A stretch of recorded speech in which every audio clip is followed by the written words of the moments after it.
The following episode is brought to you by A Beginner's Guide to Nutrition. Are you struggling to create healthy eating habits and maintain a healthy lifestyle?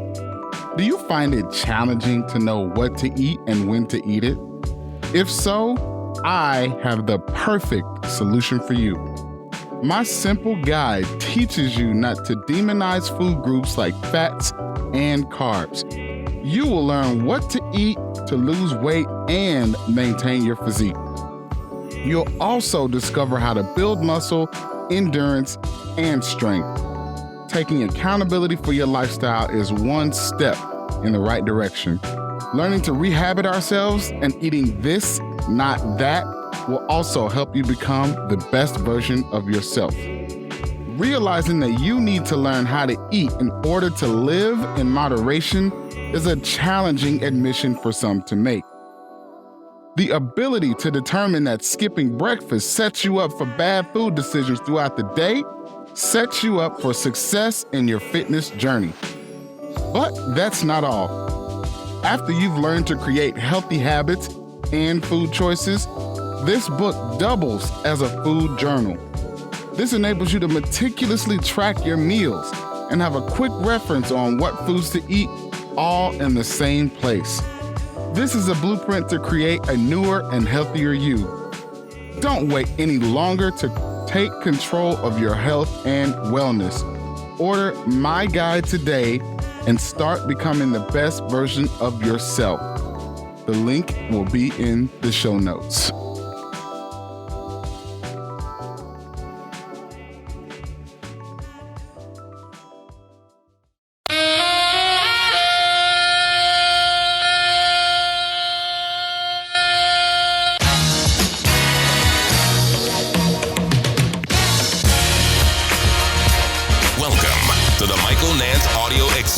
Podcast.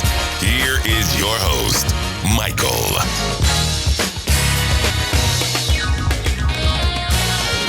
Hey, welcome back to the Michael Nance Audio Experience Podcast. Today, I really wanted to touch on this noise that we've been hearing about Chelsea's manager search, and we've been looking at the possibility of them hiring Julian Nagelsmann to be the next coach for Chelsea. And a lot of people seem to think that's going to be like a hand-in-glove fit. And I've done a little bit of research around his style and, what he brings to a team. And I believe that it's not going to be, I don't think he's going to be the best fit for the team. I think he is a brilliant coach, a brilliant manager, but I just believe at the end of the day, he is more like a big brother figure, and the team really, truly needs more of frankly, an adult. They need a grown-up to come around the team and help get the players on track. I personally have not identified who that manager is. There are a lot of good, fancy names out there that could potentially be that. But right now, Nagelsmann is for sure not the guy. And I want to read an article that I read about him and really just about, his style and how it ended there. I think it began with, first off, they talk about the timing of his sacking and how it was not ideal, but they couldn't afford to lose another game. They couldn't afford at Bayern, here we're talking about Bayern, they couldn't afford to drop any more points on the table. It wasn't planned by those in charge, from what the article is saying, and things have really they quickly had taken a turn for the worse. They had held their talks about Tuchel taking over for the start of next season. So they had already had these discussions behind the scenes about bringing in Tuchel in the following season.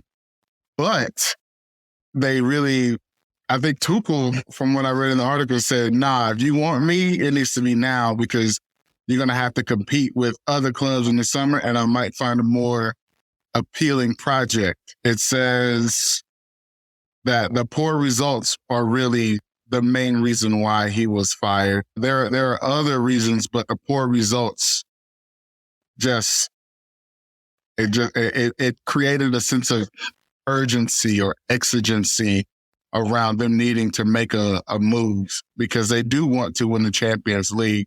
And it says not everybody was convinced that the situation was unsalvageable, or at least in the short term, for their excellent results in the Champions League were why they were eight wins. They won 8 of 8 Champions League games. They were rolling in the Champions League under Nagelsmann. But the club, they really decided that they wanted to make a clean break in the summer. And again, Tuchel said they got to get him now or competing with other clubs in the summer for his services. And history has taught them that they needed to take that seriously. So in spring of 2018, they actually approached Tuchel, and they actually wanted him to be the club back then, but that was when he decided to go to PSG. And they really liked the guy, and they hate that they missed out on him. And so they were not going to miss out on him a second time. They had to go and get him.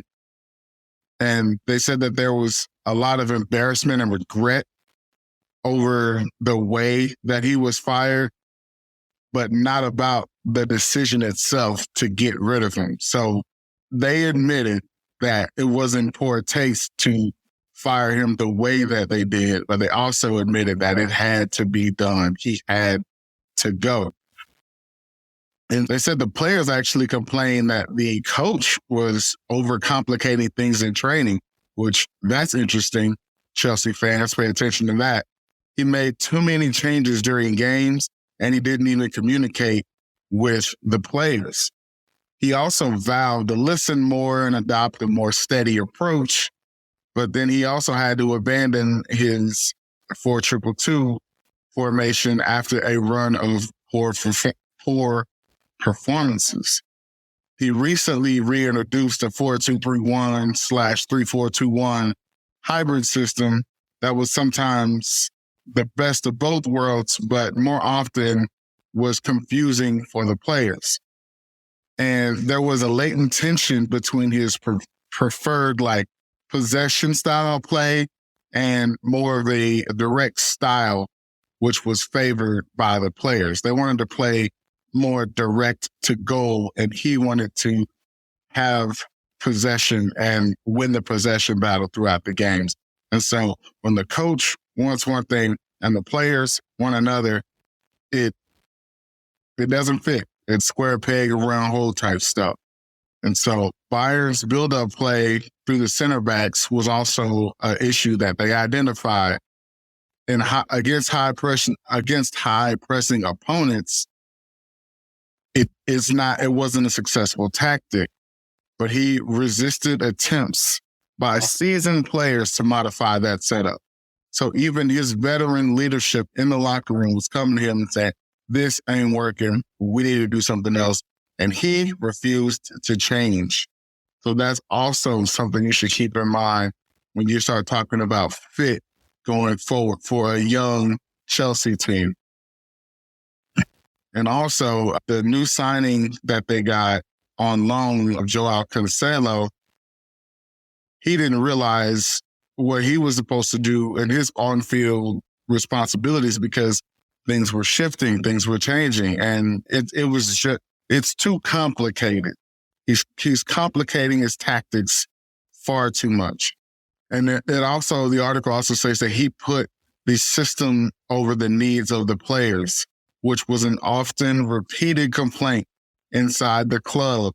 A lot of his players said that they felt like he preferred the system over the players. So if you didn't fit, he wasn't getting rid of you. You were just going to sit on the bench. One example of that was a 3-1 loss at Gladbach, which Upamecano was sent off after less than 10 minutes. And they were surprised to hear that the coach was getting at them for not pressing harder at halftime, even though they were down a man. Because he's thinking like, the system ain't going to change. You just need to do what I'm telling you to do. And they're like, dude, we're stretched thin because we're down 10 men.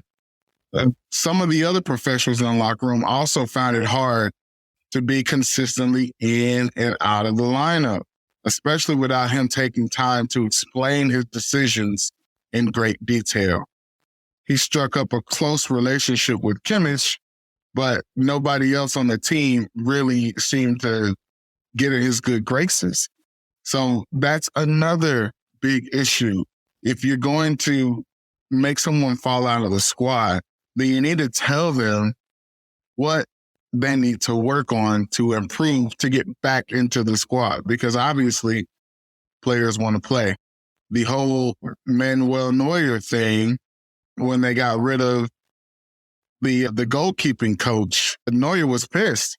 It said it won him very few friends in the squad, as did his decision to substitute Thomas Muller a few minutes into the loss at Gladbach. And Nagelsmann later vowed not to repeat that mistake, but then he subbed Muller again at halftime versus Leverkusen. And Muller is absolutely one of their talisman, one of their better players that they have.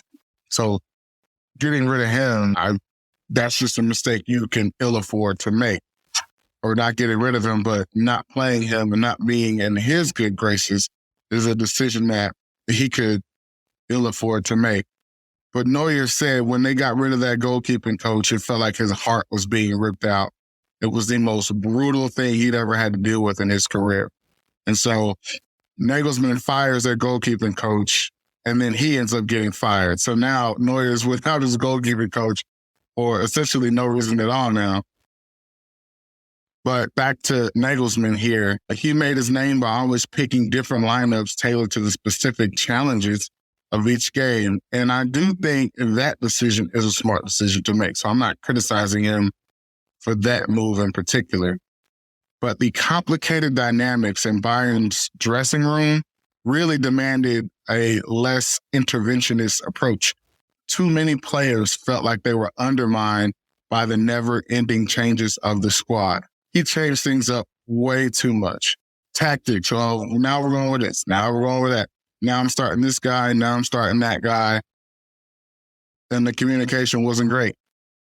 So looking back at his 22 months in charge, it's easy to find some great games, but tellingly, no single player was able to play at their very best throughout that time, and neither was the team. The individual quality was such that they could still win a lot of games because they just have better players, especially in those Champions League matchups that they were in. And let's be real, like they had some good fortune and they also worked really hard, which is, I think, a staple of Bayern teams. They all work really hard, but they lose control and they lost their shape because their tactics were all over the place and the players didn't really understand what their responsibility was far too often. Now, I did not help them around either that they decided to back Nagelsmann. Then I'm talking about the ownership backed Nagelsmann, even though the players were disappointed and they wanted a change. Maybe not a change in coach, but they wanted Nagelsmann to change up what he was doing or how he was doing things. But he blamed the squad's poor mentality after bad results, which is, again, that's not a way to win over your team when you start throwing them under the bus. That's not a good look at all. And they also say in the article that Nagelsmann didn't help his cause by occasionally showing some inexperience. Eyebrows were certainly raised when he came to training on a skateboard and drove a motorcycle in town. It really just, again, those type of behaviors feel like big brother, cool uncle, older sibling type behaviors, not the guy you want in charge, because he's purporting himself to be this young guy, but when it comes to making contact and building relationships with these young players, he's struggling to break through. And that, to me, just doesn't make any sense. Now, he also had a relationship with a freaking tabloid reporter. And the players were like, what's the deal with this? Like, you could bring her a story and then she can have some inside information. She had access to all kinds of inside information. It did not do anything to improve the trust between him and his players. Many players on the team didn't actually care about the skateboarding stuff, the motorcycle stuff, the tabloid girlfriend stuff, but they just said that they had a tough time relating to him. He's highly engaging on tactics, but he was often too outspoken in press conferences. So constantly saying things he probably shouldn't say in press conferences. And we know that Chelsea fans put everything under a microscope. And Potter was saying things he shouldn't say in press conferences. And he was saying things nicely. And in fact, he was criticized for being too nice. And so now you're thinking that Nagelsmann is going to be this hand in glove fit, this guy, this coach of your dreams. And you're willing to think about the reason why he's available is because he was fired from his last job. Now, that in and of itself does not mean he's not worth a shot at the Chelsea job. But when you start to deep dive into why he was fired, that may give you some pause. He trained the heck out of him too. Former Juventus midfielder De Ligt, Matthias De Ligt. He told him that today's training session was probably the hardest he had ever had in 4 years. And Nagelsmann said probably in the summer, okay, I'm going to edit this part out because that didn't make any sense. So what he was doing in press conferences was he was actually revealing private conversations that he had between himself and his players. He even, for example, Matthias De Ligt, one of their talisman players, again, he had told Nagelsmann, I guess you could say in confidence, that today's training session was probably the hardest he'd ever had in 4 years. And he just let this out at a press conference over the summer. And now the headlines were looking like, oh man, this dude can't even keep up. Or he was saying that he never had it hard at Juventus. And conversations like that just don't need to be out in the open. That was a conversation that did not need to be repeated to the public. And he even talked about Serge Gnabry's trip to Fashion Week in Paris, putting pressure on him to make up for playing some mistakes in their game. Now, granted, Gnabry did play a little poor in the second half of the draw, but that was unnecessary. Again, so you want to say that because he went to Fashion Week in Paris, that was the reason why he played bad? It's again, stuff like that is never going to be a good look. All this stuff, it should not have been an issue individually, but when you really compile it all together, that's why he was fired.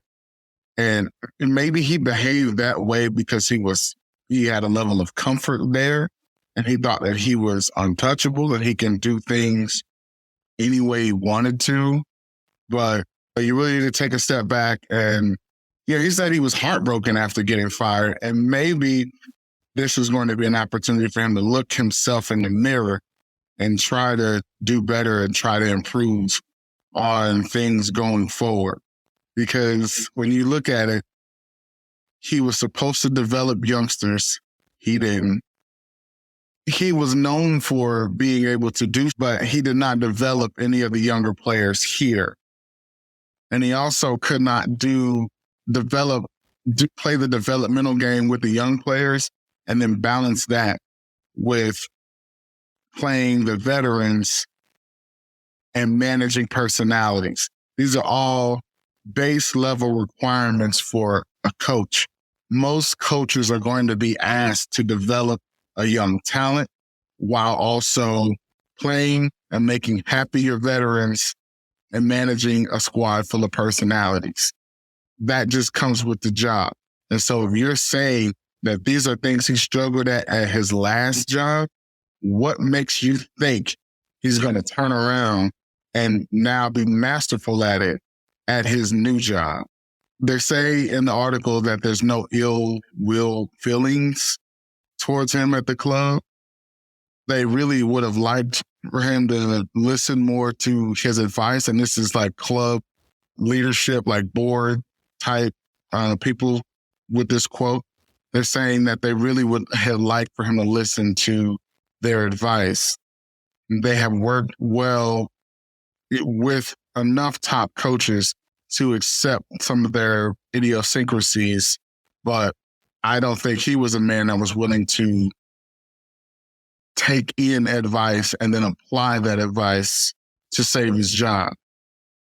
He was generally well liked and appreciated though, but I don't think the time was right for him. I don't think this was the best club or the best opportunity for him at this point in time in his career.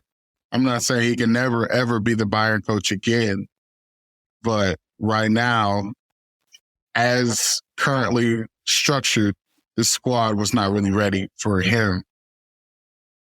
Chances are, though, at his next club, they'll benefit from the heartbreak that he suffered and being able to put forth what he has learned from his past mistakes. But Bayern they couldn't deal with it.